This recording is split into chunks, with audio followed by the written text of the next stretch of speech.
Ashok hospital के एक bed में माथा पकड़े बैठा हुआ था। उसकी गोद में 1 साल की बेटी सो रही थी और पास में 3 साल का बेटा खड़ा हुआ था। उसकी पत्नी वहीं बेड पर लेटी हुई थी। पत्नी को बीमार हुए पूरा 1 महीना हो गया था, मगर अभी भी वह गंभीर अवस्था में थी। वो बीपी लो होने के कारण बेहोश हो गई थी। हॉस्पिटल लाने के 1-2 दिन बाद उसे होश आया, मगर इतनी देर तक बीपी लो रहने के कारण हार्ट, फेफड़े, किडनी और अन्य अंगों पर बुरा प्रभाव पड़ा और हालात सुधार धीरे धीरे हो रहे थे। अशोक बीमार पत्नी और 2 बच्चों को अकेला ही संभाल रहा था। वह पिछले 4 दिनों से नहाया भी नहीं था। उसकी हालत इतनी खराब थी कि कहीं वो बैठकर जोर जोर से रोना चाहता था। शुरू के दिन कुछ दोस्त यार और मोहल्ले के लोग मिलने आया करते थे। उसके बाद तो लोगों ने फोन तक उठाना बंद कर दिया। डर था कि कहीं पैसे न मांग ले। अशोक शहर में ज्यादा लोगों को नहीं जानता था। वह 3 साल पहले ही अपने माँ बाप और भाई भाभीियों से झगड़कर शहर आया था। तभी से वो एक किराए के मकान में रह रहा था। घर में कोई बीमार पड़ता है तब सगे संबंधी और रिश्तेदार ही काम आते हैं। पर अशोक तो ससुराल वालों से भी लड़कर बैठा था। 2 रुपए कमाने क्या शुरू कर दिए, घमंड में उसने अपनों से ही दूरी बना बैठी। अशोक की हिम्मत टूटने लगी थी। वह परेशान हो रहा था। उसने हिम्मत करके अपनी माँ को फोन लगाया। पूरी घंटी जाने के बाद भी माँ ने फोन नहीं उठाया। अशोक ने दोबारा फोन लगाया तो माँ ने फोन काट दिया।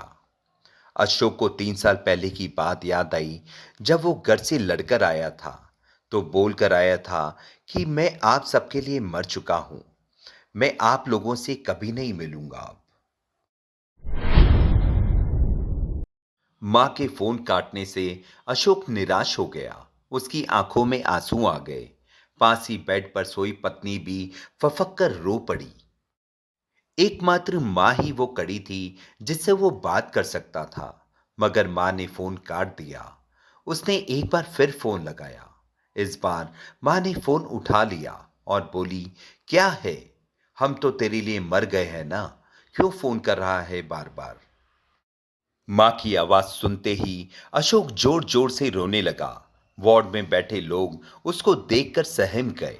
अब मां तो मां होती है, अपनी औलाद का रोना कैसे सुन सकती थी। तुरंत ही उसने उसका गुस्सा शांत किया और पूछ बैठी, क्या हुआ बेटे, क्यों रो रहा है, जल्दी बता, मेरा मन घबरा रहा है।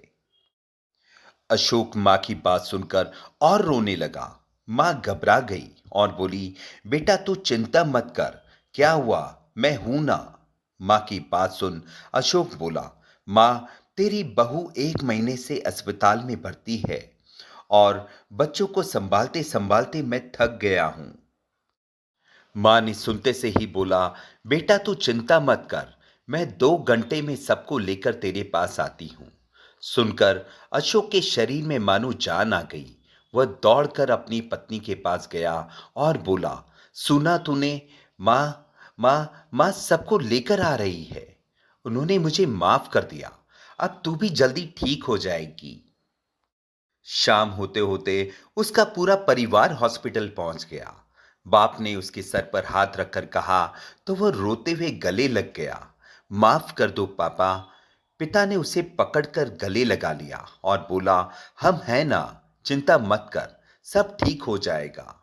भाइयों ने भी अशोक को गले लगा लिया और बोले, ज्यादा बड़ा हो गया है क्या, इतनी बड़ी बात हो गई और अब बता रहा है।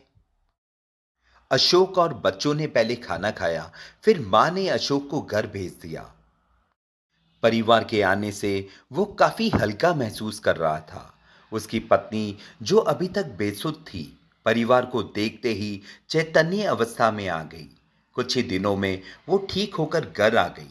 अशोक और उसकी पत्नी को समझ आ गया था कि परिवार के बिना कुछ नहीं है।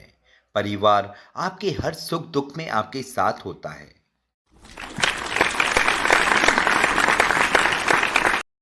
आजकल यारी दोस्ती तो सिर्फ नाम की रह गई है। मुसीबत के मौकों पर सही मायने में परिवार ही काम आता है। माँ बाप हमारी परवरिश के लिए क्या नहीं करते, कितने कष्ट झेलते हैं, हमारी इच्छाओं को पूरा करने के लिए दिन रात मेहनत करते हैं। और बच्चे जब बड़े हो जाते हैं तो अपना कैरियर, अपना फ्यूचर देखने लगते हैं। बेशक आप कमाओ, अपना कैरियर बनाओ, लेकिन अपने परिवार के साथ रहो, उनसे संपर्क में रहो, क्योंकि परिवार के बिना इंसान एक मिल भी अकेला नहीं चल सकता।